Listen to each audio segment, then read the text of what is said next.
We are back. Yes, we are. And we're back with a big deal that happened this week in the news, our news, if you will, which is justice for Sheena Shea. An editor has come forth and kind of much like, I guess, in The Wizard of Oz, given us a peek behind the curtain. And what she had to say, this is a Vanderpump Rules editor who I'm sure is being fired now. But she basically, I guess, on a podcast kind of came forward and basically illuminated what has been going on in the Vanderpump Rules edit bay, which is that they enjoy dragging Sheena in particular and building sequences that just simply put make her look idiotic. Now, I will say this, and first of all, I do want to thank our dear friend and fellow podcast host, Danny Pellegrino, for really illuminating us about this justice for Sheena Shea movement. And he's been calling for it. He's been on the front line of this for a while. So he really spearheaded this, and I thank him for that. But basically, like, okay, does Sheena Shea act bananas? Yes. This is not edited together, like in the sense that like these things have. Okay, Danielle, but the way they have made her, when you go back, it's like, I bet we're at like a 7.5 or an 8, and they have made her a 10 times a million. Like they make her look so insane. Like she said that they essentially built, which we know, but they built the entire thing at Stassi's little like post engagement party thing with her brother. Like, and you can that's feel, an instance. Yes. That was built entirely. Like they tricked her to tell her what to say in the testimonials. And look, do we all know this about our stars? Yes, but they've basically given her like a raw edit, like a tough edit. And I like, the problem is, like, they said that they've been trying to like highlight Stassi and Beau and make them sort of our hero's journey. And I gotta stop everyone right now and just say there's no heroes. There's no heroes on this show. I mean, only losers. Vanderpump in a bit, but there's no heroes in the mix. No. But I know that they're trying to make them the people that we're rooting for, and I'm not. I'm rooting for Sheena Shea. I'm rooting for Sheena Shea. And I think that's the cruel joke of this, is that they've actually made her seem so insane and desperate that I'm like, I'm like, give me more Sheena, Oh, I want more. And also, and I don't want to see a toned down version of the edit. No. Not at all. No, I don't. I'm not demanding. I'm demanding justice, but at the same time, I don't want anything changed. No, I don't need to watch paint dry. No. Thank you. I want to watch what because she's the one who's giving us something. And again, we'll speak about this with I just want more payment. I mean, fine, make her look foolish, but pay her more. I know, and she took a lot of flack for that.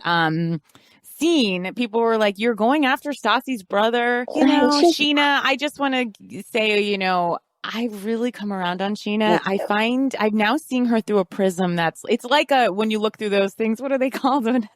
Prism? Microscope?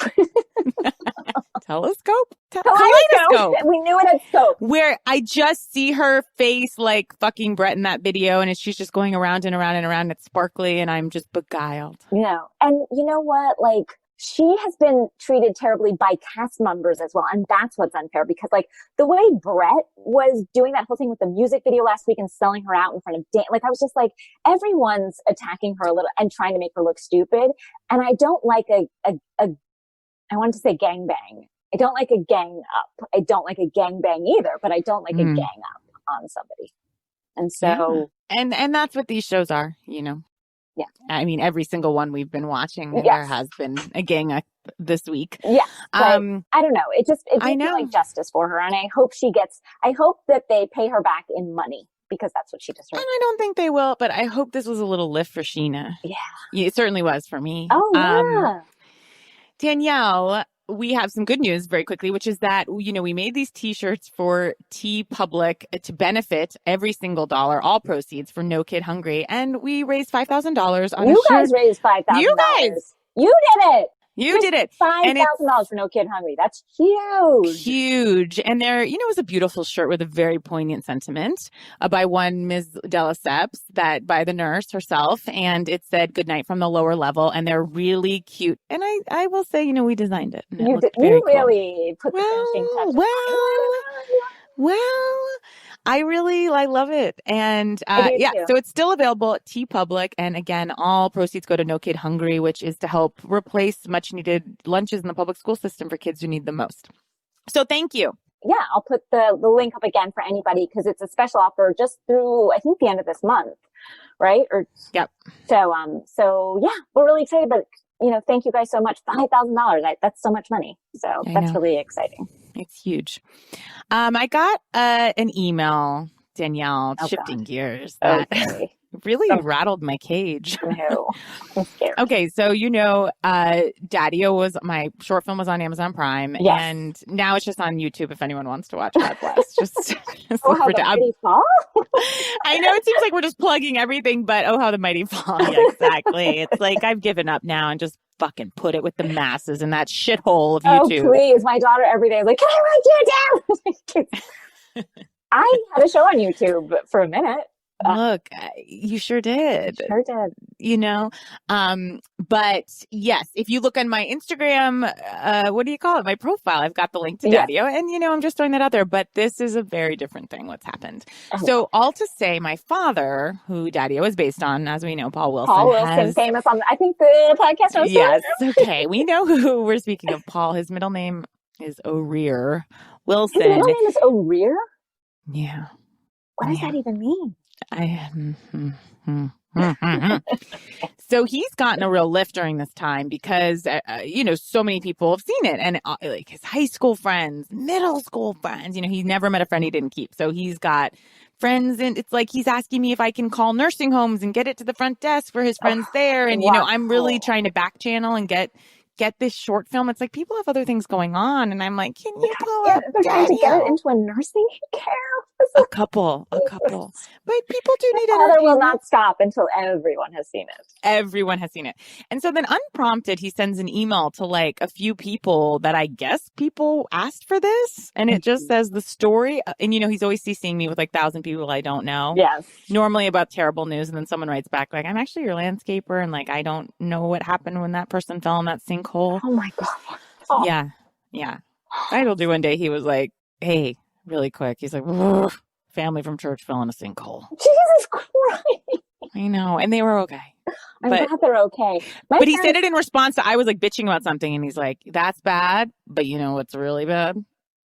But my parents love to tell me some sort of bad news. And I live for it. And God bless them. But I always feel like when they do, they are masturbating in the background. I was gonna say they're jizzing, just jizzing away. Excitement in their voice for like, yes. Did you hear his noise? Like it's just, I don't know if it's just yes when you're older or like or if it's just specific to my parents. No detail too gory, no detail too heavy breathing and just yeah. Did you hear? Did you hear who has cancer? Like, it's so awful. And it's so awful. I feel, and it's not, they love this friend or this person or this golf mate, but at the same time. Well, my dad will tell things about things that have happened in our town and he'll have the information all wrong. So he'll be like, your fourth grade teacher dead. And you're like, I'm like, Mr. Murphy, and then he's like, sorry about that. And he's like, it was Fletcher's soccer coach. And you're like, what? Like, it's completely wrong. And then he'll be like, and not died, gunshot wound, or just like the wildly wrong information. He's like, my bad again. He's like, they're actually completely fine and healthy. Oh my God. Just a lot of wrong information on top of jizzing. My parents also do a thing where they won't tell me something, or they used to do it when I was little. And then like 5 years after the terrible event happened, they'll be like, oh yeah, they died. They had an aneurysm. We didn't want to tell you back then, but they are long gone. And you're like, what? Like, anyway. My father never, there's nothing that's been kept from me, sheltered. He hasn't ever had the thought, let me like protect my daughter. The policy in your house. So speaking of honesty, okay, so this email just went out and it said the story of the perm as requested. I'll change the name. The story of the perm as requested by Sally Jorgensen. I'm like, okay, who's that? Don't know. Okay. I'd always had, so then he just sends this email that my eyes. An essay, it seems. It's an essay. I had always had long hair from college on. It was a rebellion from days at Marlboro grade school when mom and dad thought they could become millionaires by cutting my hair. Don't know what that means. My dad's, no segue, my dad's nickname was Pink because of his complexion. I can still hear my mom scream when Dad would cut my hair and give me a big gouge. She would yell, "Pink!" And his response was always the same. "Ah, Louise, I'll just even it out." Well, there is a reason barbers need to be licensed by the state, because Dad would even it out by cutting my whole head as short as his gouge. The more mistakes he made, the shorter my hair would get. I hated how I looked! A million exclamation points. Mm-hmm. So I vowed to let it grow from college on. Oh, I got haircuts, but I went to the fancy women's hair salons, never a barber. And then Kathy died, and I was untethered. A ship adrift in the wide ocean of life. Wow. One day, kind of like in the movie Daddy-O Plug, I looked at the hair. I looked at the hair on Andrew Jackson's head adorning the $20 bill. It looked gorgeous. Half crazed and over-caffeinated, I'm sure, I went into the salon, gathered the owner and head barbress around me, barbress, and held up the $20 bill and said, "Make me look like this." I mean, this was the greatest, most exciting challenge that had ever been given that salon. 4 of them surrounded me for an hour or more. I recall they would come around and peek at the curlers as the permanent took hold and then giggle. Right about then, as my hair was curling, I had one of them take the picture that appears at the end of the movie. I had a perm. Memorable, to be sure. The apple doesn't fall from the tree, Casey. You're both wonderful essayists. Okay. Have a way with words. A way with words. I do like the line, Kathy died and I was untethered, a ship adrift in the wide ocean of life. Beautiful. The imagery is beautiful. And it's true. And the perm was beautiful, you know. He's not able to get his self-tanner during this time, so... I didn't know there was a self-tanning situation. Well, actually, it's not a self-tan. It's like a spray tan situation. Okay. We're all going without. We all have to. We're all doing what we must do. Danielle. Yes. Shall we take a quick break and then come back with an amazing guest? Yes, I love this person. So yes, please. Me too. I can't wait. So our guest this week is one of my favorite people. She's a hilarious writer. She wrote on the show Perfect Harmony. She writes for a Black Lady sketch show. She also wrote on the Variety Christmas special for John Legend and Chrissy Teigen is the correct pronunciation, people. Mm-hmm. Please welcome to the show the very funny Akilah Green. Hi, guys. Hi, I'm so happy Akilah. to be here. This is like my quarantine highlight. This is the thing I had to do this week. Oh, so I feel you, and I want to say, Akilah, I would love to talk to you a little bit about your quarantine, because I've only sort of we've been emailing back and forth, so I've gotten some really funny hot takes that I'm going to read soon. But I've also been viewing you from social media, and you're sort of living out loud there. So tell me a little bit about you. There's nowhere else to live right now, guys. It's the only place we can live. It's the only place we can live or die. I'm quarantining alone in a 1-bedroom apartment in West Hollywood. So it's as glamorous as it sounds. Mm-hmm. I just, we're on month 2. I've done a lot. I cook. And I sit on my couch and I'm fattening up like a little veal. So that's the situation here. A friend of mine got on the scale a couple of days ago and reported back her 11-pound weight gain. And I just was like, why would you get on the scale? Why get on the scale? Who told you to do that? Why would you get on? I'm just like, I don't know. We'll never know. And we have no way of knowing.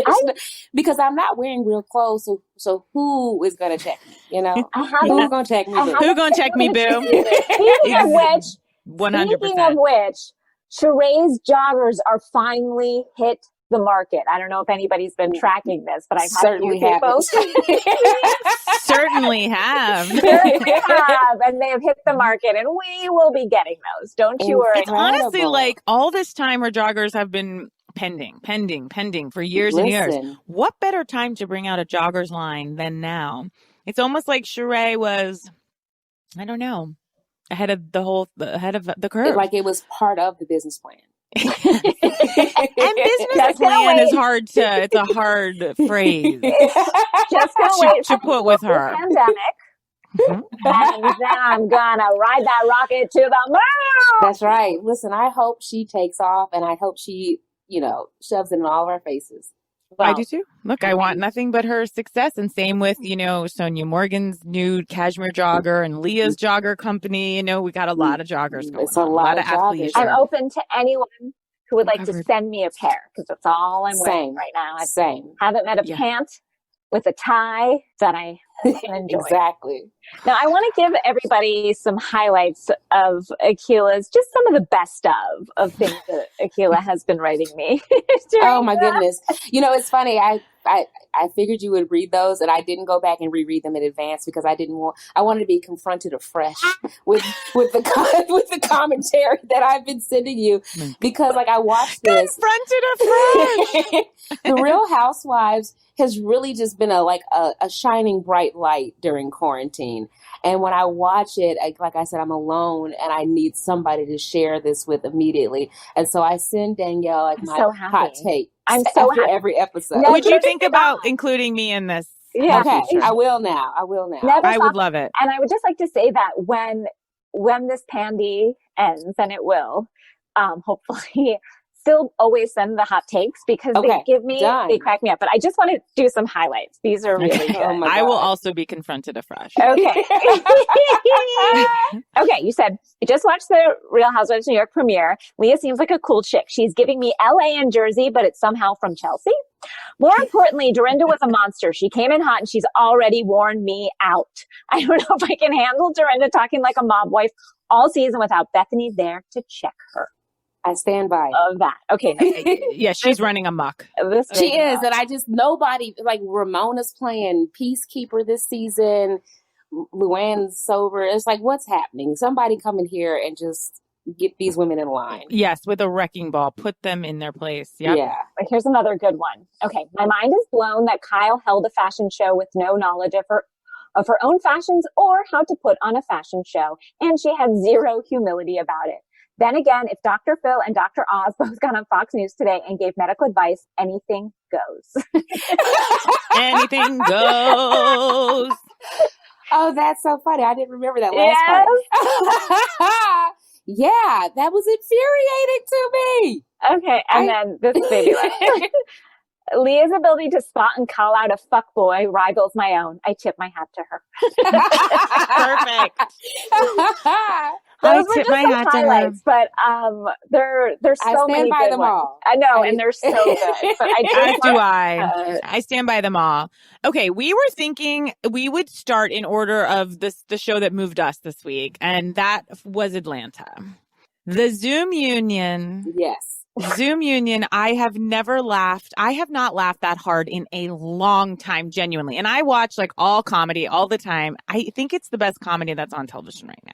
Yeah, Portia is a gem. Portia's a gem. There was one line where she just said the word crackers, but just the way she said crackers, she was I guess Nene sent some crackers to Cynthia's wine party, and she's like, I forgot what it was, but I just fell out at the way she's, these grand gestures with these cheese and crackers. And I'm just why is that hilarious? It is, though. She said that Eva's boobs were social distancing. She said your titties are social distancing. She screamed it. And it seemed to come right off the top. I screamed. Yeah. It was because we had been looking at them for a while. I in the crevasse. Okay. I need to talk about this so much. Okay. So I really I feel like the producer said, listen, we're doing it from home. It's not ideal, but we need you to fucking work on your backgrounds. You're going to make your backgrounds look like an actual reunion stage. I feel like they gave them real cameras because it looked so good, and lighting. Yes, they do. Maybe I think. Did, but how would they have set them up? I don't know how to set up. It looked amazing. Well, nobody's quarantining, so they just sent some people to their homes. That's what really happened. They hired a local crew. I did appreciate when Andy asked them, now who here, you guys look amazing. Who here has had glam? Right. Or who here did their makeup themselves? And the only one to raise their hand was Mrs. Candy Burst. And I thought Candy looked great. She looked great. She looked great, but you could tell there was and there was no shame in it. No. They were all just yeah. No, and that's a me move by far. I'm always willing to I'm just gonna do my own makeup, but Nobody had shame. And I will say, I thought it looked amazing. I was so worried. I didn't want to see someone's like dusty office. Like, this is a reunion. I wanted the pageantry and the glamour. I feel like they got like either gift cards to Target or somewhere, or they sent them each a DIY box from Target where you could just or set from up. like Z Gallery. Yes. Z Gallery is perfect. Gallery, Z Gallery is perfect. That's exactly right. Because each of them had like a ceramic white elephant in the back, and then like a big pronged, glitter sculpture, and then the outfits. And the were they rustling through closets? Did we find these online? These white plunging, all of them plunging with their breasts out. The boobs were cast members. The boobs were there to answer for themselves and their behavior this season. And many of them did answer, Yeah, they came prepared. They came to play. They came with receipts. Yes. And I think that actually the medium really lent itself. I did not think it would, because, you see a lot of Zoom happening right now, and I'm always just like, oh, this isn't what I want it to be. Yeah. But this was what I wanted it to be. It was high production value. Yeah. High production value. And just the Brady Bunch of it all, them looking up and down at each other was also it worked for me. It worked because it felt like they could see what I could see, which was nice. Yes. Yeah. Then, I feel like one of these Atlanta reunions, somebody got up and hit somebody. Oh, many. Oh, yeah. Not right. One. And so I'm glad that they could, the Zoom took that opportunity away. But what it gave us was the chance for NeNe to shut her screen down and walk away for 5 minutes. And so they can find a stunt when there is none. And I respect that. It's like sometimes limitations are helpful. That's right. That's so interesting. A new opportunity. When she closed it, but not all the way.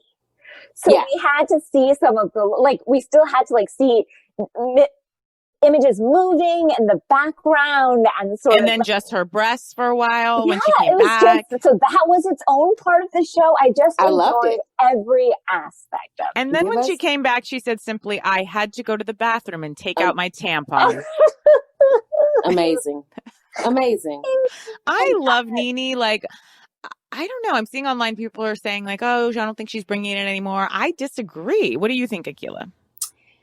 So my confession is that I stopped watching Atlanta a while ago, and I would only watch the reunions because it got a little too sad for me. Everybody was losing a house and a husband, and it was just it got a little too real. And so then I would just start watching the reunions, and then I stopped watching those because NeNe is a little too mean for me. Okay.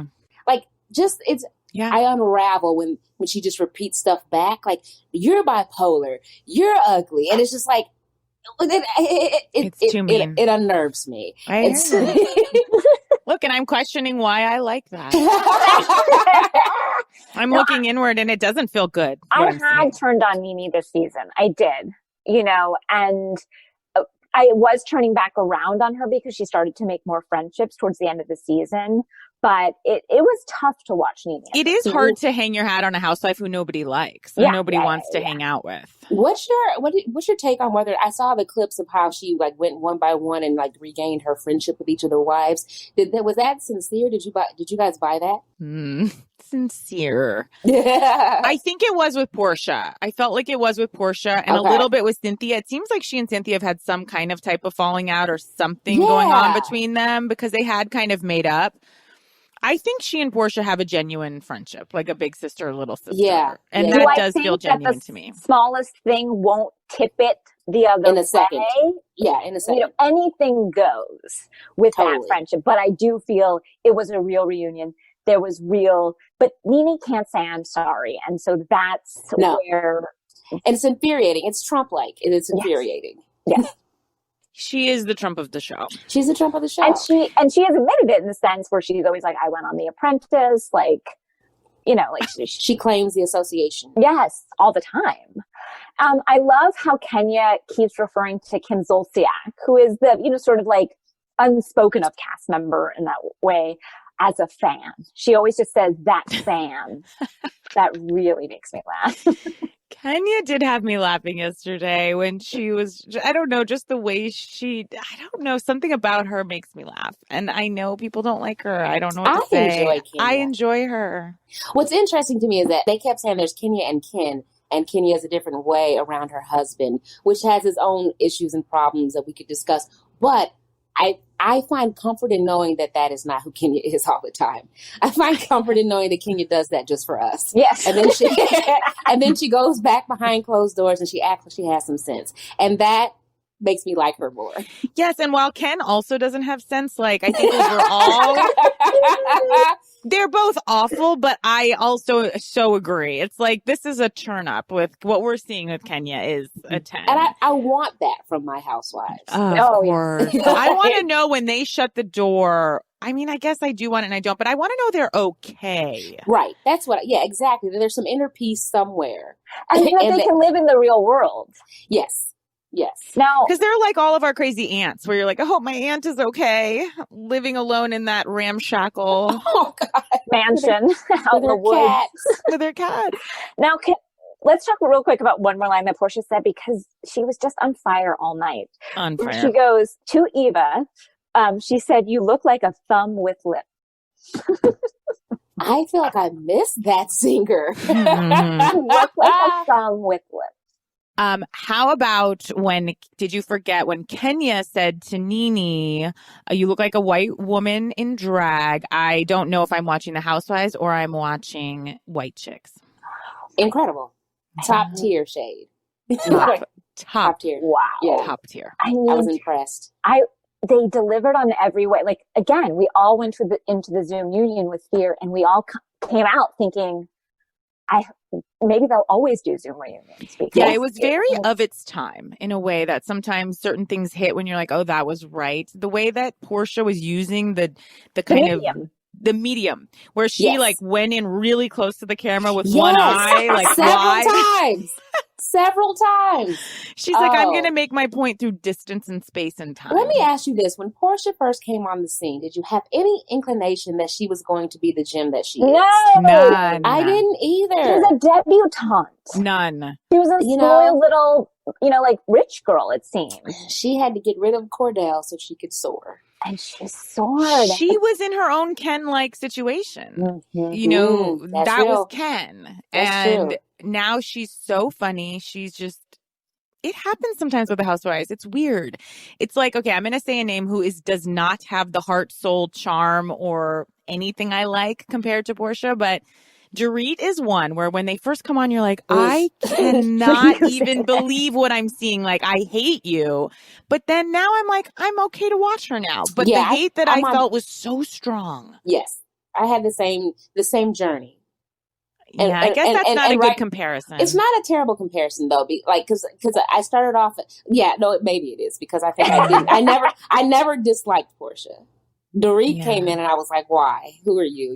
You're right. I loved Portia, but I didn't think she had as much to offer as she does. And she offers everything. Now, I hope that because this Zoomunion was so good and so of its time, as you guys said, that when we do speak of this time in our world, when we look back at the art in years to come, when we look back this virus, that this is one of the things that we show. This like a time capsule. Yes, in the time capsule of this moment.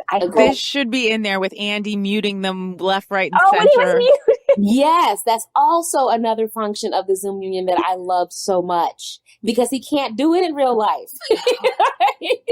Then when he took that microphone out and was yelling to them, and then when he said to Portia, text me that, it was like much more casual. He's like, text me that on the side, and loved it.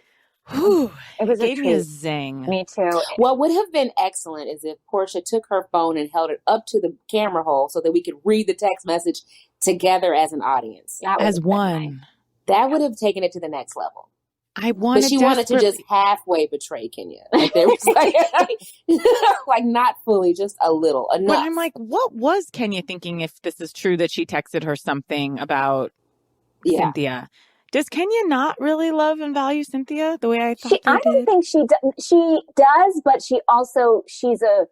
we've seen the way she treats Cynthia on the show and what she's said about her business and everything. Like she's never really been there for Cynthia in the way that a true friend. In the way I'd like her to be. Yes, exactly. The alliances on the show, and all these shows, honestly, but they shift so frequently. We're like, even just trying to catch up on the reunion, I'm like, wait, who's best friends with whom now? And is not speaking. Like, this person walked you down the aisle at your wedding, and you guys are not speaking now? Like, what is happening? It's literally like, That's your sister. I was thinking about that with Vanderpump because like it just happened with Jackson Tom Sandoval where he's like, you were my best man last week. Like and now you're throwing Last throwing a pool party at the same time as me. Yeah, now you're best friends with my enemy. Like I'm just confused.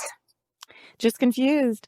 Anything else on Atlanta other than I'm like so looking forward to next week and hoping it's a 3-parter? Me too, because to get 2 parts out of a Zoomunion, I just thought we were going to have a 1-part. So to know that there's more to come. And I heard the Summer House reunion was quite shitty. It was just like a Zoom meeting at your office, you know? I feel like in order for you to pull off a Zoomunion, you have to have done at least 5 real reunions as a show. You know what I mean? Like they have to have kind of that energy, that flow, in order to pull it off. The first, like Summer House, this is their first season, right? Yeah, second, I don't know. I don't know why. They don't have what it takes as a team yet. as a cast. Yeah, yes. to pull off a Zoomunion. Yeah. Last thing I loved, I was so glad I just remembered when they were showing them all getting ready and Marlo was reading the Bible. I can't. And then, you know who was a bright spot for me where she used to really annoy me is Tanya. They just kept cutting to Tanya with her drink like, woo, woo. I loved it. Just like, yes, tea. Yes, I came around on Tanya too. I did. Me too. I found joy from her. She's fun. She sparks joy. Yeah, she does. Akilah, anything else? Are you going to get back into Atlanta? Are you going to watch the next reunion? I think I'm definitely going to watch the next reunion just because it's quarantine. I would hope. Right.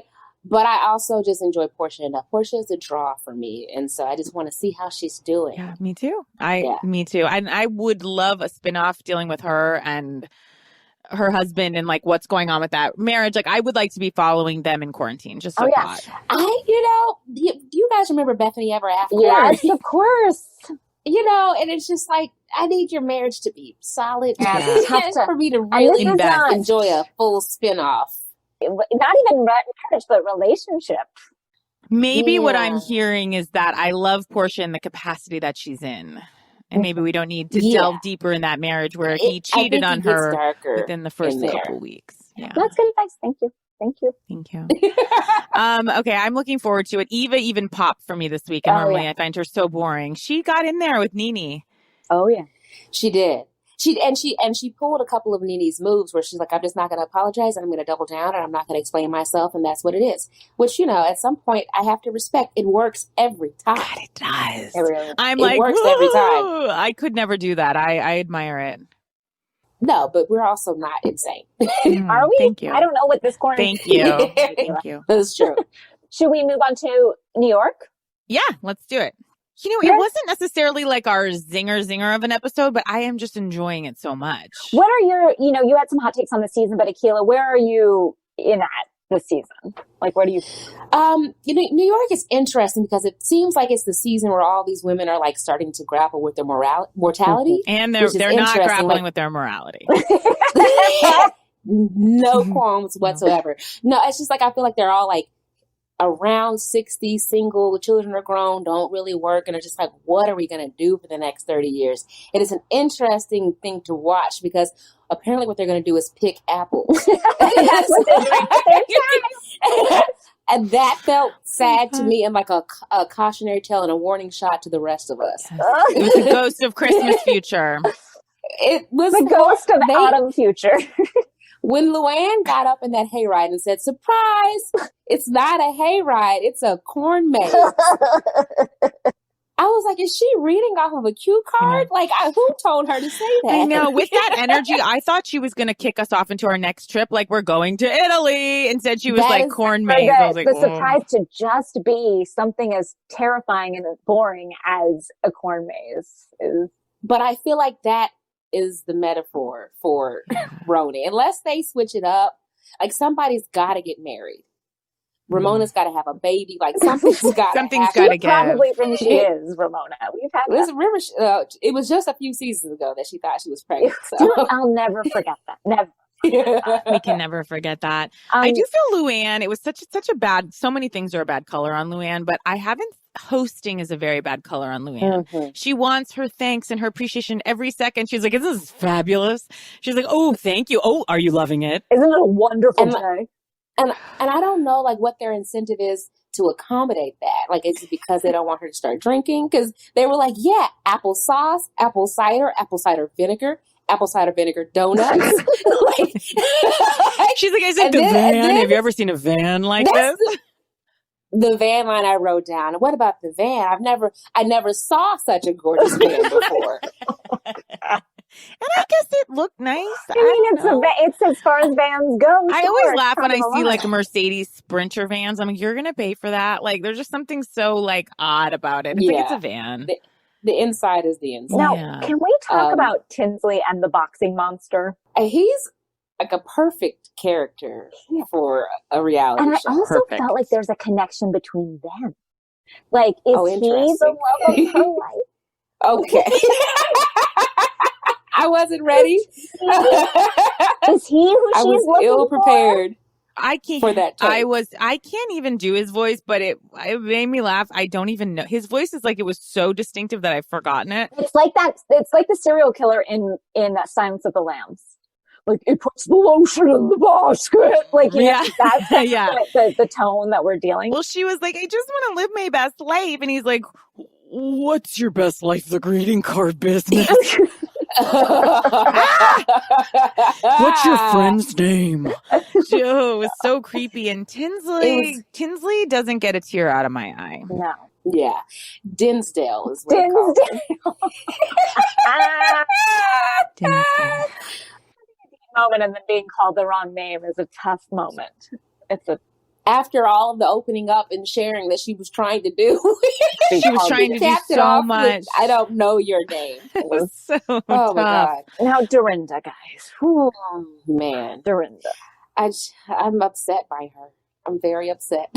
She's just acting a fool, and I just need to get to the heart of it. But what I can't understand is why she's taking that out on Tinsley. What else is, like, did I miss something? No. Is there something else, another moment that happened in history off camera that explains why she's on Tinsley's neck? Tinsley, though her husband didn't die, but Tinsley also had a dream of her life. I don't care if it was superficial, but she had a dream of her life, and it didn't work in Dorinda's eyes. I don't think Dorinda's too old to that she can't create something else for herself. I don't believe that. But is she looking at Tinsley and saying, well, she could still start her life? I think it's kind of like if I were where you were and I had your resources and looks and money and opportunities, I would be doing something. But I also wouldn't be as dim as she thinks she is. Like, she's very angry about her like intellectual capacity. She's so nasty. The way that she mocks is so nasty. It makes it like truly like to mock someone in that way is so ugly that it's hard to watch. Yeah, and the way she's going, the theme over this season of RHONY so far has been like, whose husband versus whose father has made them rich. And it's just like, it's blowing my entire mind because they keep coming for Tinsley. Sonia did a jab about like, you'll deal with a small penis if it buys you a bracelet. Oh my God. Do you guys remember this? And it's just like, Dorinda, ma'am, I'd like you to present some certification of some sort, show a resume that has something on it. Something. Because otherwise, I'm trying to fit something because you and Tinsley just got your money from different men in your life. Yes. Exactly. And why? And I have no judgment about that, but let's have some humility and self-awareness. Before we are screaming at another woman in an apple orchard, at the weed apple orchard. I constantly look around, like I was looking around that apple orchard, and people were just drinking their cider as if nothing was happening. Well, it was there. Did their response strike you as odd? Like they all just like jumped up to like shush Tinsley, and they crowded around each other, and they were petting each other and pushing each other to sit down. I had like an anxiety attack. I hyperventilated for Tinsley because like she just wanted to get a sentence out, and Ramona was like, "Shh, baby, hush, hush, coo, coo, coo." And she was petting her. I actually like you. But you know what? Tinsley's gotta, and I mean this literally, and I mean it metaphorically, she's gotta fucking find her voice. I do. She's lost her voice for so long. It's driving me crazy as like a viewer of like, what's going on there? But also, I did feel for her when everyone was ganging up on her, and not one of those women had the balls to say to Dorinda, like, okay, enough. They were kind of hinting at it, but nobody put her in her place. They were truly enjoying her being cruel. It was wild. But also, I will say this. Tinsley started the fight this time. Like Dorinda's in her corner saying some stuff that Tinsley didn't care about. And she kept saying under her breath, well, nobody's concerned about me, blah, blah, blah. And I just feel like if you're going to start the fight, how do you walk away from the table crying? It was how did tough. you let that happen? It was tough. Like, you can't start a fight and then get hit first. Like Dorinda's very manipulative, sense. though, because Leah was on Tinsley's side, but Dorinda got Leah wrapped right back up. Oh, yeah. Leah literally got up from her seat and walked over to Dorinda. I'm like, there's 18 people on that side of the table. I don't understand this need to cling when people are spiraling. And crying about Richard, like Leah hit the nail on the head. It's like what you're saying. It's like, it is terrible, but what does it have to do with Tinsley? There's a missing piece here. Or maybe not. Make the Sometimes connection. I think she's just kicking her. Like she uses her as a punching bag. And then that dark spirit, Elise, who is not a cast member we don't acknowledge, but she's on every trip, has the dumbest idea she's a, what'd you say? A cloud. Just like a Why cloud. are you Why here? She's sucking up energy. And in the middle of everything, she goes, everybody say something nice about each other. It's like, this is not that time or place. Let's just calm down, Elise. It was infuriating. I want Elise to get the fuck out. It was infuriating.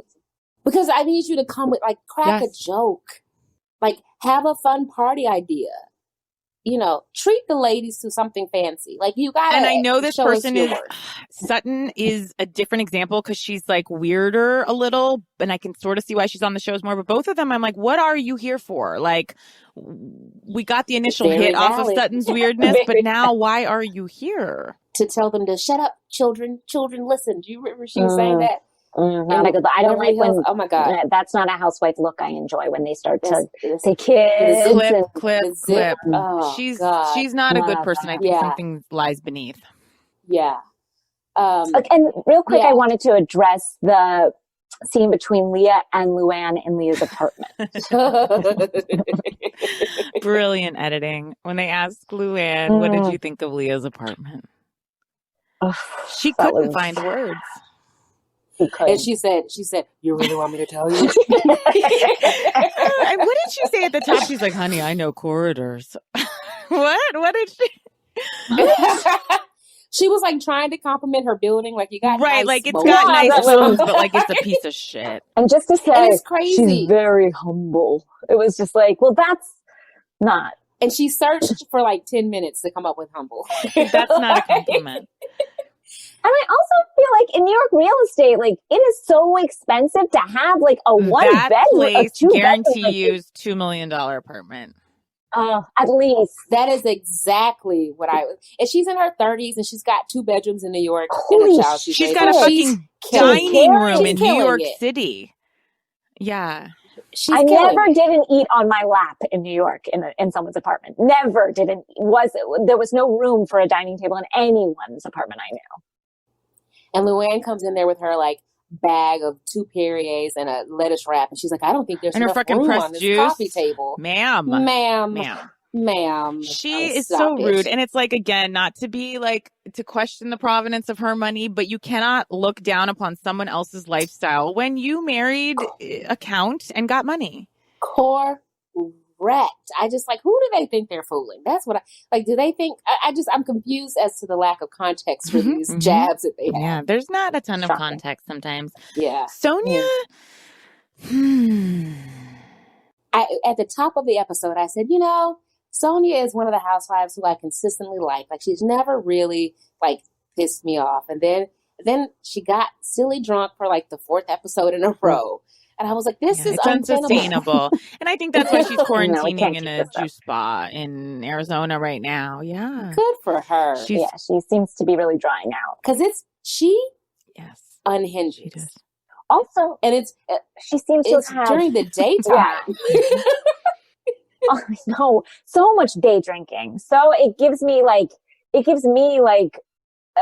flashbacks from my 20s when I used to do that more. And but I think that might be the point, is that they're about to, with nothing left to do, they just start over. Mm-hmm. I think it's a loop that happens at 60 where they just start again at 20 because they don't know what else to do. Mm. That's just a prediction. I'm not clear on what's happening with all of them. I'm hearing that. I think that may be true because it's not a logical jump. Yeah, it's not even a reverting. Yeah. It's a starting over.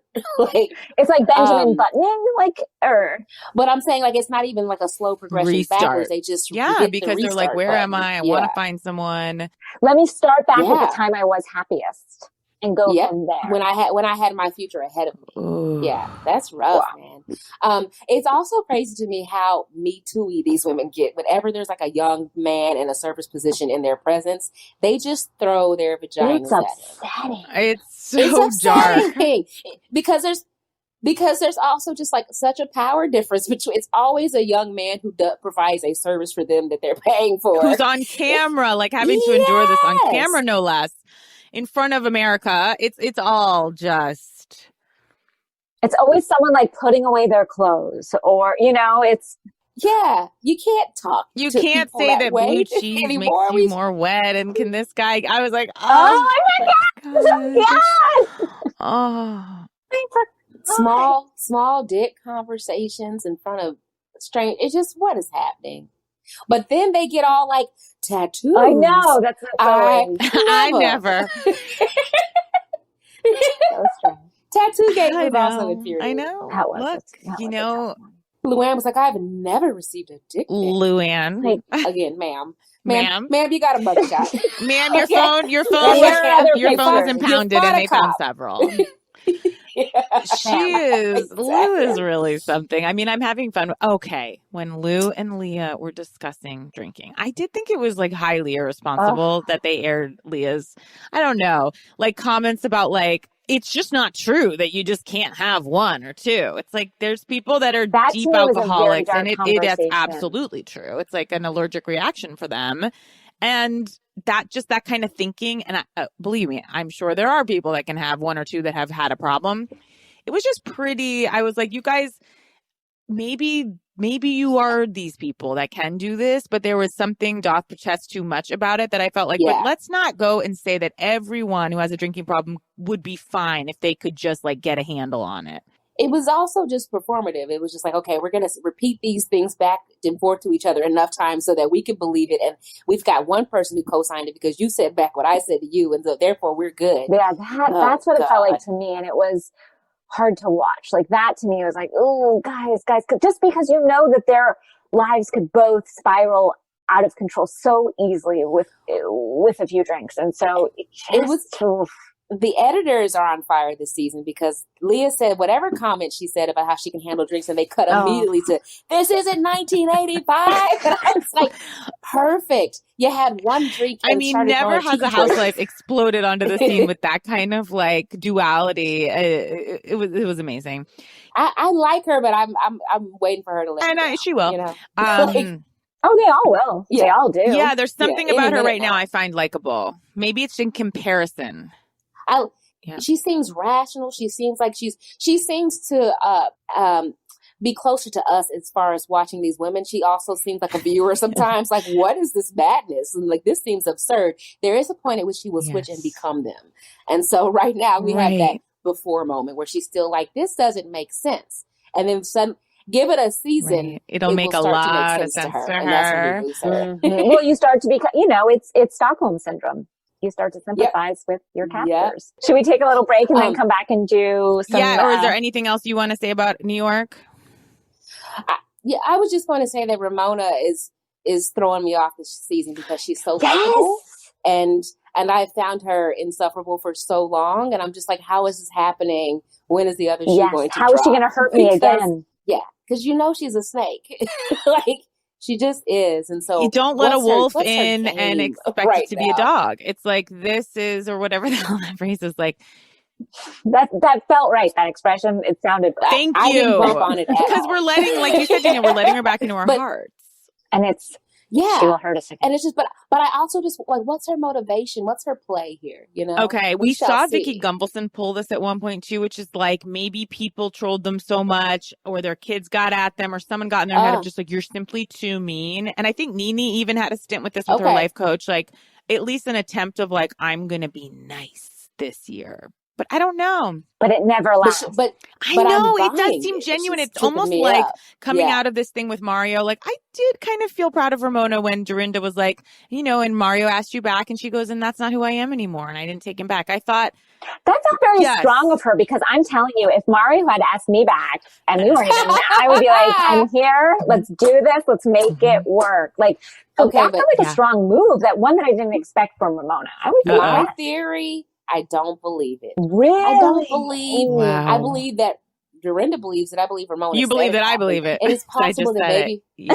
I believe that you believe it. I believe that Mario might have possibly strung a couple of words together, but he wasn't serious about it. I don't think he put an actual offer on the table that Ramona rejected. He's kind of letting her tell this story. Yeah, I think he might have said, "Can I come over? Let's have dinner." You know what I mean? Like that kind of half-assedness, but he wasn't trying to make a serious move back into her life in his initial capacity. When I hear you say it, I know it's true. It feels right when you say it, and so it's that's hitting how I my know ear like the truth. It's right. But the last thing I will say about Ramona is that she has never looked better. She looks better than season one Ramona. I know. These women are like truly, like you said, they're starting over. They're starting over. They look beautiful. They do. Never looked gorgeous. Better. So whatever she's got going on, I want it for her. I want to believe in Ramona, and I'm rooting for her. Until I've never even been rooting for her. So this is like a big one for me. Never, ever getting back together. All right, we'll take a little break and come back with Beverly Hills. Hi guys, we're back with Akilah Green. Hi. What are your thoughts on Beverly Hills, Akilah?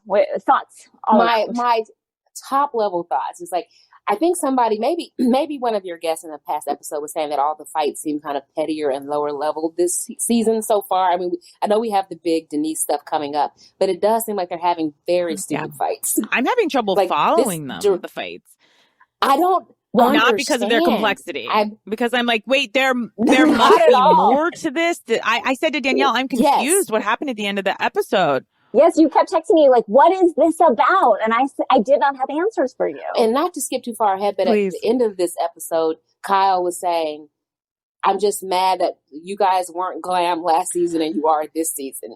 And I'm like, what? What? Is that what? It was so naked. It was so crazy. It was like, but why isn't anyone saying to Kyle, but I'm sorry, are you going on television with no makeup? You seem to be in a full face whenever I see you. But like, what does that mean to her? Kyle does her own makeup. So I'm thinking all the time. She does do it a lot. And she knows how to. Choice. She knows how that's to. That's her choice. But it's also like, she's also like, not going gray and not waxing her eyebrows. She's still a Beverly Hills lady with fillers and facials. Like, you know what I mean? Like, how raw is she expecting these people to be? And to what end? Like, what's it to her? And that's who Dorit is. Dorit has always had the makeup and the team and the Erica Jane too. Like, they've always had all that stuff. Yeah. So like, why is it a shock that she would do that now? That's her thing. Like, that's what makes her her. And then Denise brought up the fact that Teddy had a glow up and Kyle hadn't said anything. So it just, none of it's making sense. What's at the heart of this, Kyle? I think Kyle's upset that Dorit is looking good, that Denise, like, well, Greg Bennett, we were texting and he was saying, like, is it because Denise is a real actress? And there's something Kyle is feeling a bit like in that Dorinda way of like something's getting at her and there's anger going like different places. Yeah. And to say you had a diamond ice sculpture, like, that's not you. Those are the words of an insane person. Because, like, why don't you know not to say that that's why you're mad? Like, come up with another reason. You can't... we all know not to say what we're really mad about. To being mad because somebody had an ice sculpture? To confess to that. And then they were all so shocked. And then you could tell she was like, uh-oh. And she goes, what else? You asked me. She's like, you asked me. I gave you an example. It's like, oh, fuck. I am very proud of Denise this season, of Miss Denise Richards. Miss fucking Denise fucking Richards. What a flex. I loved it. Wow. What a flex. That was... It was enough of a teaser for me to be like, I'm on for the ride and I cannot wait for whatever this is to blow up. It's coming and Denise is bringing it. Because I don't think of her as dramatic. And so it was hard for me to understand where the ramp up would happen. And now we're ramping up. Yeah. Okay. I see the track before us. Yeah. And now we're heading up the mountain. Mm-hmm. And I like where it's going. Now, Dorit has a style of arguing that when I tell you, I think it's almost very Erica Jane-esque that I wish I had it, which is she stays so still. And she's just like frozen listening, and she answers very evenly, and she keeps it very calm, and she says, Kyle, I'm just asking you a question.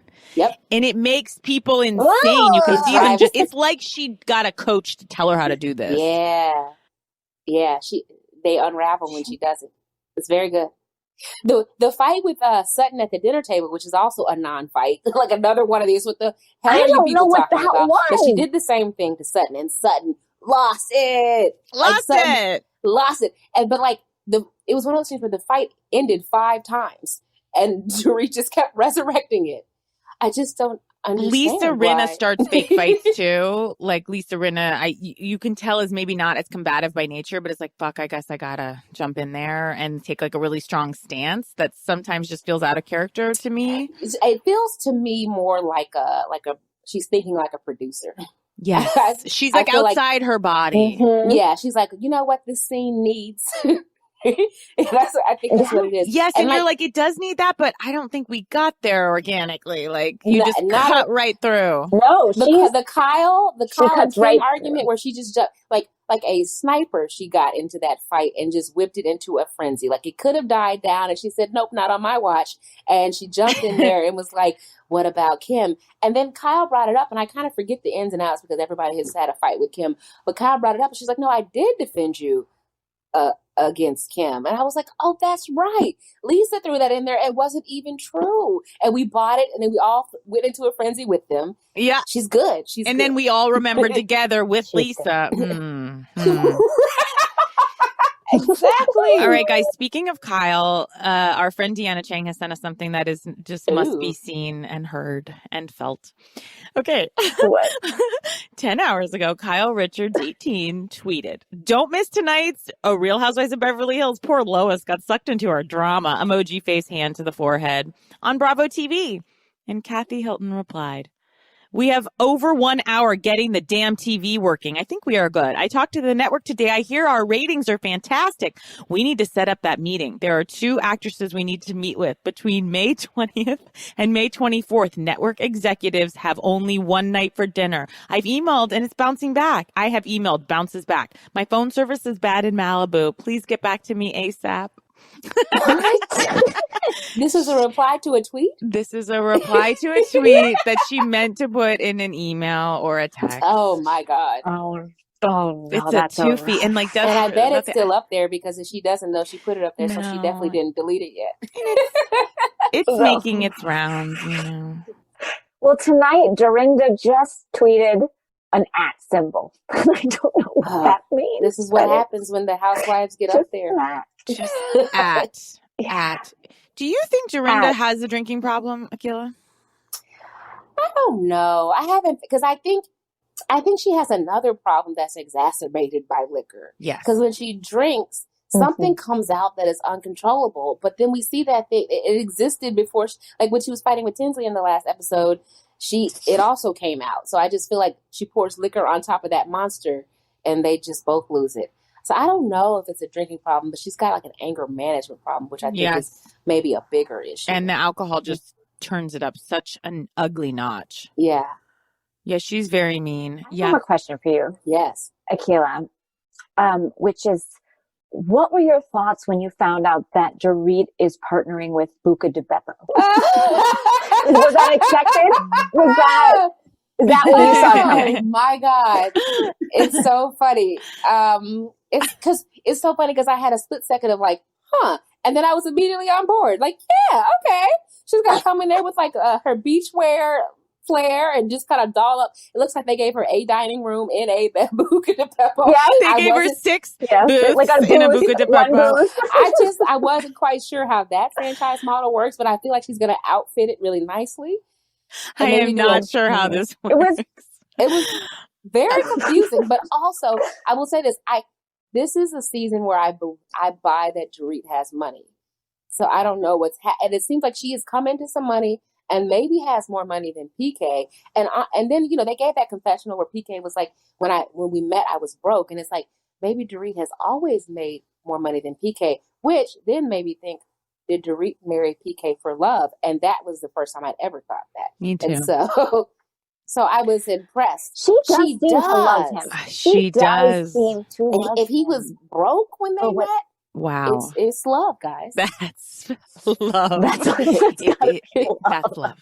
That's love. And that is the most genuine love we've seen on these shows, if that's purest the case. Form. Yeah. Yes. And if that's not the case, it's what we thought all along. Yeah. That was a storyline that took me for a loop. She's like, I'm just going to start off with one Buca de Beppo in the Valley and see where it goes. I mean, it seems like a solid money-making venture. It seems smart. It seems, she's got like fashion and all this kind of like what's trendy, but Buca de Beppo is an institution. It's forever. Mm-hmm. I love it. And I'm only sorry now where we are with Buca de Beppo now. Maybe they're doing curbside. Now is not the time to join. It's curbside though, and you'll get a meal. But we can't see Dorit's. You'll get a real meal. Oh, that's right. Because I think that is the draw. There's like a step and repeat in her portion of Buca de Beppo.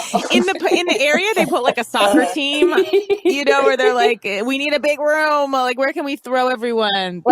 I will say this: when you go to Buca de Beppo, it's a lot of garlic, a lot of gas. Do you want to do a step and repeat? Probably not. But hey, it is what it is. Erica and Dorit seem to have something now, like in a good way. It feels like Erica is like accepting of Dorit now more so. I can't get the read on what Erica thinks of Kyle. It seems like she likes Kyle. I think, when she sat down with Denise at that coffee shop, she was saying, Kyle's just got a lot on her plate. She's a Kyle sympathizer for some reason, and I wonder if she knows what's actually on her plate. Because as Denise said, we all work, and then she counted how many episodes of The Bold and the Beautiful she does every week, a full flex. So, And literally, Kyle's done like a week in North Carolina, and she's just she is wringing every inch of mileage out of that week. It's so unself-aware. It's just like people work. I get so bored when people are like, I'm so busy. It's like, please calm down. Kyle and I have both done the same amount of acting in the last year. So let's and I'm not an actress, so let's all calm down. Let's calm down. But you complained a lot. Oh my God. Oh, can I ask you just very randomly, are you writing and working now during this time? I am. One of the benefits of having literally nothing else to do, like not even a dog to walk, is that I wrote so much writing, pitching, putting together, dusting off scripts that I started a while ago, blah, blah, blah. Good for you. You've been so productive. Was so productive, mostly out of just I needed something to do with my anxiety. And I put a project down, then I'd sit down for a few hours and I just stared into the void and was like, oh, we're going to be here for another 3 months. And so I knocked out some more stuff. So I have had, I will say, turning into a veal, like I said, but have been writing and working and that type of deal. Oh, that's amazing. And how are your spirits? How's they been? For the most part, okay. And then for whatever reason, I had a rough week last week. And I can't put a finger on what happened. It's the same monotony, but I had a couple of days where I was like, this can't last. And then the announcement came out this week that we're going to be quarantined for another 3 months. And I felt nothing because I've been dead inside for some time. Yeah. I think this last week I started plunging into a more existential kind of thing of oh, this is really real what's happening and the ramifications. And it just started to really feel just so dark. Not that it hasn't always been incredibly dark. Just for me, I was kind of keeping spirits and trying to be positive. Right. I gave up that ghost. I think we know now that there's no real end date in sight because there's no, if they say on August 15th, you guys are all free to go out. And blah, if blah, they blah. said in a year you're free, I would almost be able to wrap my head around that. And catch it, because there's no testing, prevention, cure, you know what I mean? I think I also I'm surprised at how okay I am with this additional 3 months tacked on because really I just want to see 5 people. You know what I mean? I don't. But are you seeing those? Let me ask you this: how are you keeping? Because you do when you're alone, especially. But even with my husband and my child, I need to see people and do things. Besides working, how are you keeping social and busy? Yeah, how is that? Group chats, a lot of group chats. I don't like Zoom a lot because you have to get up and look presentable. So I try to reserve Zoom I'm sorry you're seeing this. Listen, I almost put on makeup for you guys. And then I had to wash my face for the first time today. And after I washed my face, I was like, why would I put on makeup to then wash it off in an hour? So you have a clean template. But that's all I could give you guys. Yeah, today. it's like a canvas. It's a beautiful canvas where I can imagine where for a little pop, a little highlighter, a little contour. That would look nice. I love the imagining of it. Don't do it. Just let me describe it to you. So a lot of Zooms, people are very into Zoom happy hours and Zoom dance parties. I am not. Dance party? There's taco night happening. There's Tiger King bingo happening. No one's inviting me. You can have my invitations. I turned them down because I have no desire to Zoom with people if it's not related to like. So it's just too much. That people have a need to be connected that I don't. But one thing I have been doing is I get in my car and drive around because it's not crazy. I look at neighborhoods that I want to buy houses in because being in my apartment has put a fire under my ass to buy a house soon. Yeah. And so I drive around your neighborhoods. Driving feels good. I hope you come I know. I just look at Zillow. It's like calming to just look at. I've gotten deep because in your brain you're like, well, maybe that's a possibility because we have to be inside. So I'm looking to buy something that I could use, even though I'm like looking at like these houses. But it's also like a fantasy. It's a fantasy. I also got really deep into interior design for about 2 weeks. Where like I followed 100 accounts and I watched, which is it's a problem. Like I recognize that that's like some kind of weird response to this. And then I watched all of Architectural Digest's Open Doors series on YouTube. I've watched everything. I heard those are so good. They're so good. Wasn't asked to participate in that open door during my spread. I started. Oh, well. Me either. When I'm really stressed, I start watching just repeats of The Barefoot Contessa. And I've been in a Kimmy Schmidt wormhole where I just need Titus and Jane Krakowski. Like, I just need them with me. Nice. And I listen to it all night. Like, I put my headphone in and it's just playing it all times I wake up and I hear, like, Kimmy! Yep. And I'm just like, I'm soothed by him and Jane Krakowski. I rewatched all of Sex and the City again. Wow. Which is like got to be the 18th time. How did it hold up for you? It's interesting. I don't want to say what season I'm in my life, but as you watch it, you're like, when I started watching it, I was maybe in high school. And then there's a point in which I'm like in season 5. I'm Carrie in season 5. And it feels a little different. I don't like it. Yeah, I was having this thought when watching season 5 where I was like, if you give up in the season 5 of your life, you end up with Burger. And so she pushed through and she ended up with Big, who I don't know if Big is a real prize, but it was her prize. And so that was the lesson that I gleaned from it upon this round. We're getting new lessons. I like that. I love that. That's right. That's right. I'm growing with it. Is there anything else, though, about Beverly Hills you want to say? What's your take on Sutton? Like, how long does Sutton last? What is Sutton going to bring to us at some point, other than Fireball? I think she's one and done. No. For sure. I wonder what they saw in money. Her. Like, what did they think she was going to bring? I think they just pieced words together, like couture and like zany. And it's going to like look down on people. And yep. But she's not, I can't touch down on exactly what she is. And like her energy is that of like a 12-year-old and a 70-year-old. Is she 100? Is she 12? Right. Yeah, she's very Southern and like I recognize her archetype and like she might be like, you know what, you'd be cute if you lost 15 pounds. I think it's like appropriate thing to say to a waitress who's serving her food, you know? That's the energy she's giving me. But the fact that she's always like, children, hush, zip it, I'm talking, stop it. It's like, ma'am, you're not winning anyone over. I find her absolutely charmless. Why are you doing it? Devoid of charm or warmth. Yeah. But and that's the thing. And that's the thing about a Southern woman is, it's called Southern charm for a reason. Yes.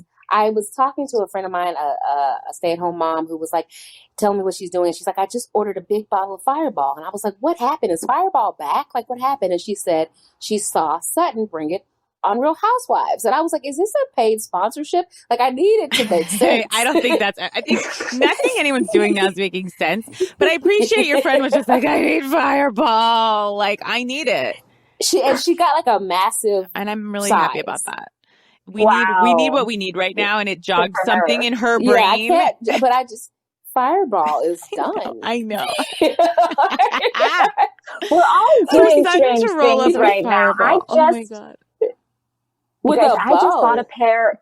I just bought a pair of maternity overalls. Wow. What? And I'm not pregnant. Oh, wow. We're all doing No, things my right big panic now. purchase was a Dutch oven, a Le Creuset. Ooh, That's what I like and this a one. cast iron Okay, skillet. I Like, did a cast iron skillet too. That's how crazy I went. I use my cast iron all the time. I stand by. Listen, Dutch oven gets used daily, so The craziest, I'm like panicking in a way where like we're all panicking. I keep eating. I get so excited when I'm going to see people because I haven't been Zooming with a lot of people. And I just did a Zoom with my girlfriend and you, Danielle. I didn't tell you this. We were talking about this book we read and which is like so, I guess, lame, but it was fun. And I was so excited to see friends and like actually be having a good time that I had way too much wine, but I hadn't eaten that much that day. I wasn't trying to. It was just like I'm running around with my fucking kids all day. I threw up multiple times. Yeah.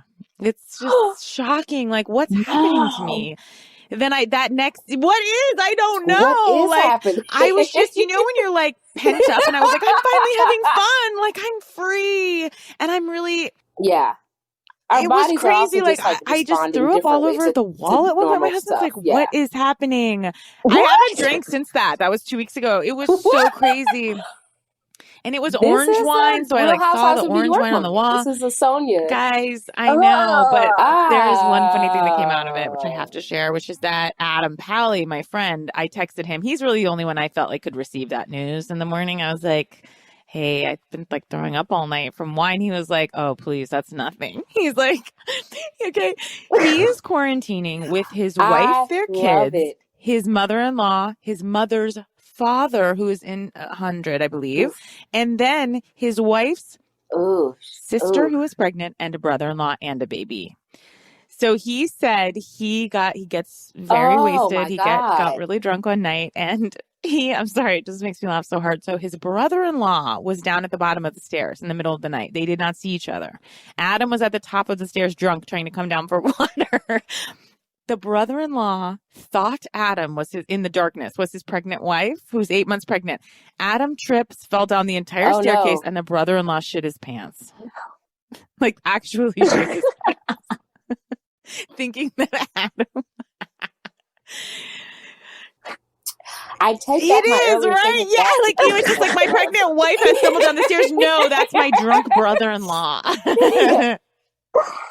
I do honestly, too. I require that now. Me too. And I know that was a long way to that now. Would you? Will you shit your pants for I know me? that's a long way to get to that. Someone loves me so much. I didn't make myself look, but things are falling away. I loved it. Here, Yeah, listen, you had to throw somebody else under the bus after you're throwing on the wine on the wall story. He's the best. And they're so sweet for doing this with all those people. He's the best. That's so... I feel like I heard him on Marin's podcast. Yes. He's in New York in an apartment. Adam? There's a lot That's happening. A lot happening in a New York apartment. There's a lot happening. Gosh, anything else, Sutton? What do you think about Teddy before we go? I'll say that she doesn't bother me the way she used to. Like, she's not like a weight like Elise, where you're bringing down the mood. But she also just offers so little. And even when she came back from when Kyle cried and walked away at Denise's house, she came back to the table and she was going to like hold it down for Kyle. It's like, ma'am, that's not your role. Never will be. No, you don't. That's not. That's not your role. Know your place. So then I wonder what is your role, and we still don't know.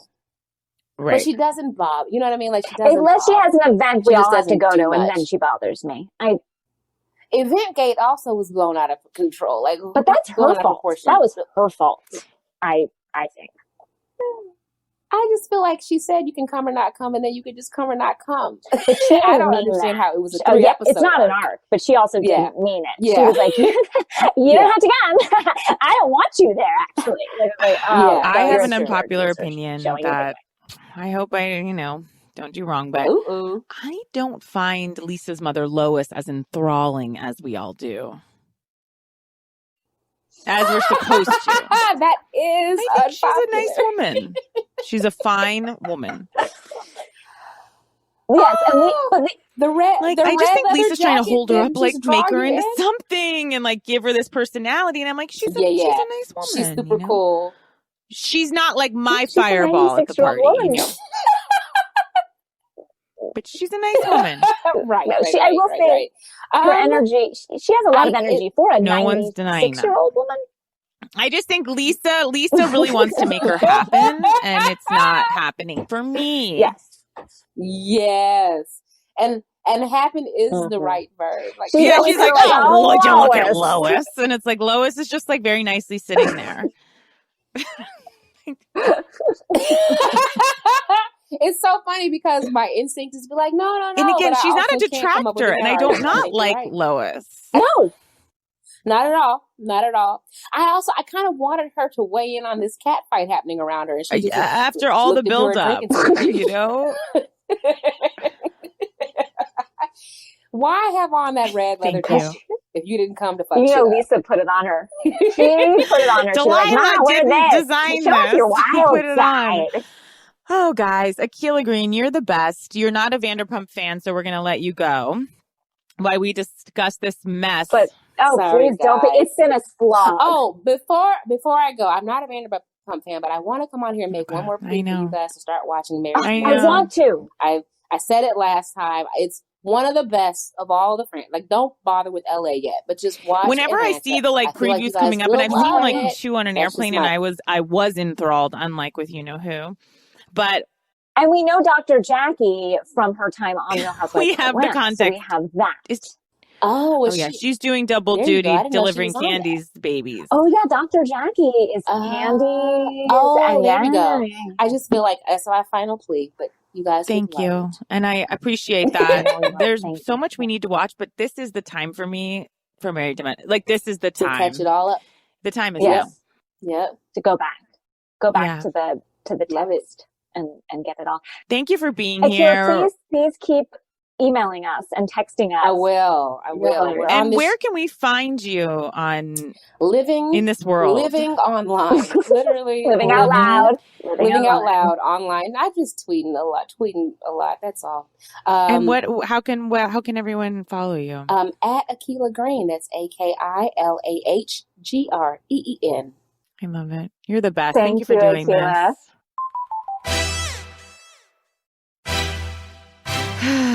Back to the little Vanderpump rules. Yeah. Now, again, I can't believe it's still going on. It has been. I screamed when you told me there was another episode tonight and one next week. I screamed. I know. There's been 1 million episodes. It's so many. And the they should have ended at the wedding. I'm just going to say that because. Or I guess, or okay, if they couldn't, then the engagement. I don't know. It's just never. But to go 2 more rounds and go to now we've got a dueling pool party. Although this episode did have some laughs for me. Specifically what?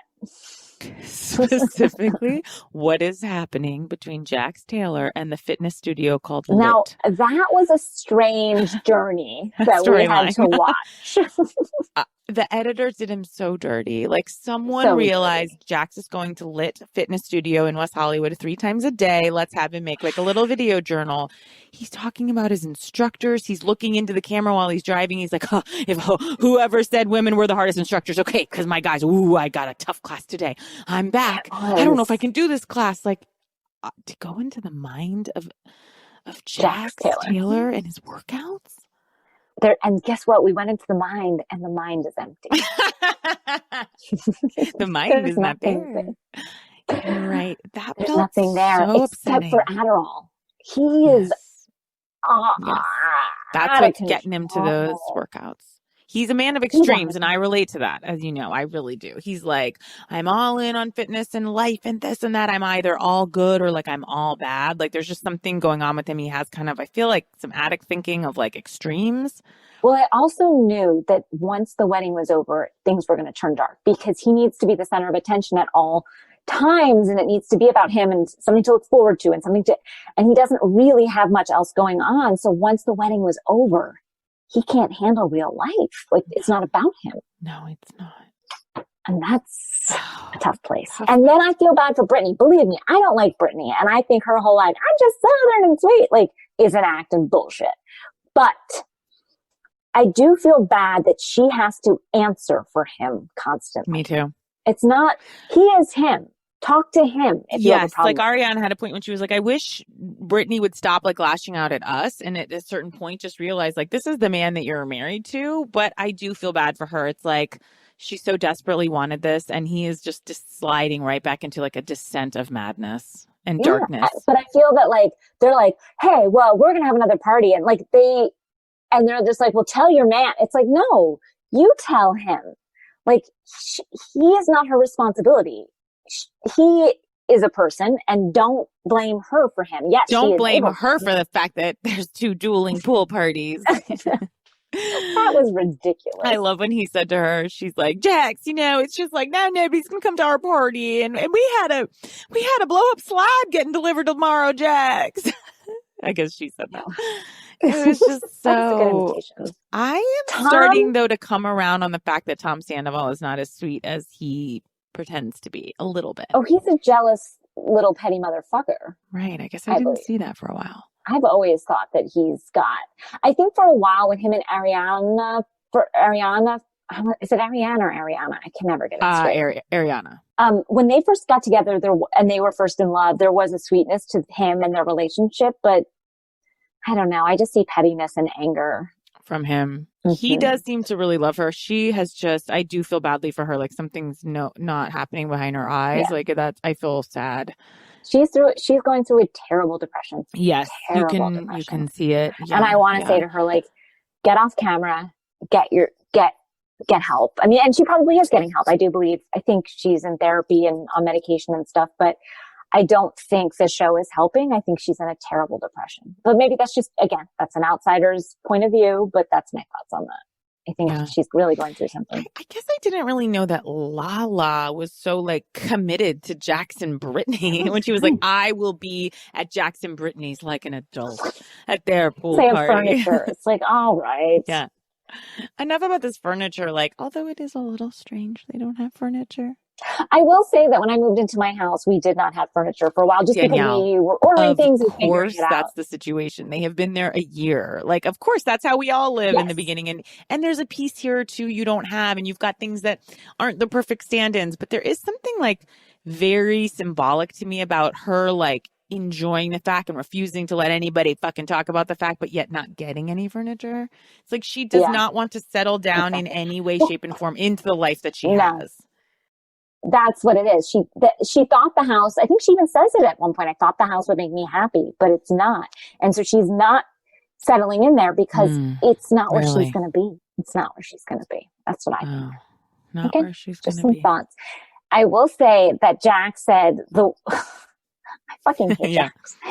And I know I said I've been attracted to him, but I hate him as a human. And he said, when he's talking about, I think, Tom Sandoval, he's like, he's a woman, worse than a child, not to insult women. Yeah. He's so everything right there. Yeah, and he's like, I got to say, like, female workout instructors, they're just, like, so much harder than men. And men that are bad, they just, like, instruct, like, little girls. He's just got so much anger towards women and his mom and all of it. Now, we were treated again. We went back, which I feel like this is how we know it's too long of a season, that we're back watching Dana do stand-up again.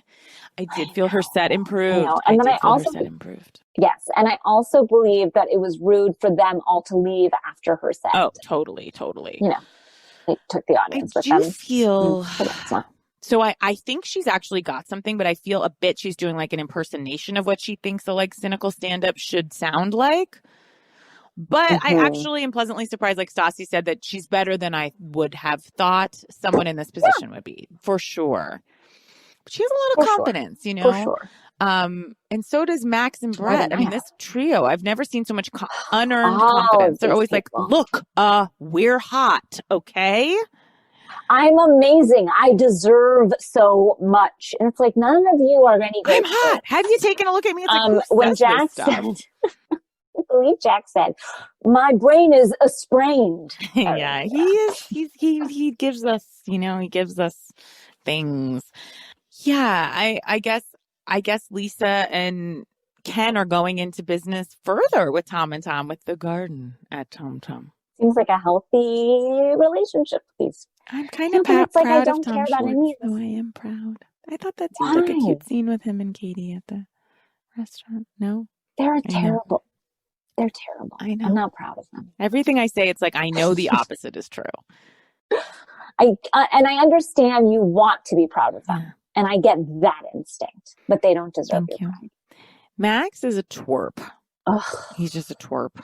I can't believe he's the stud. I know. He's miscast. And then for Brett, Dana and Brett, when they go to Hyde, when he sees the sign, the neon sign at Hyde, the nightclub, and he goes, oh, that sign is so chic.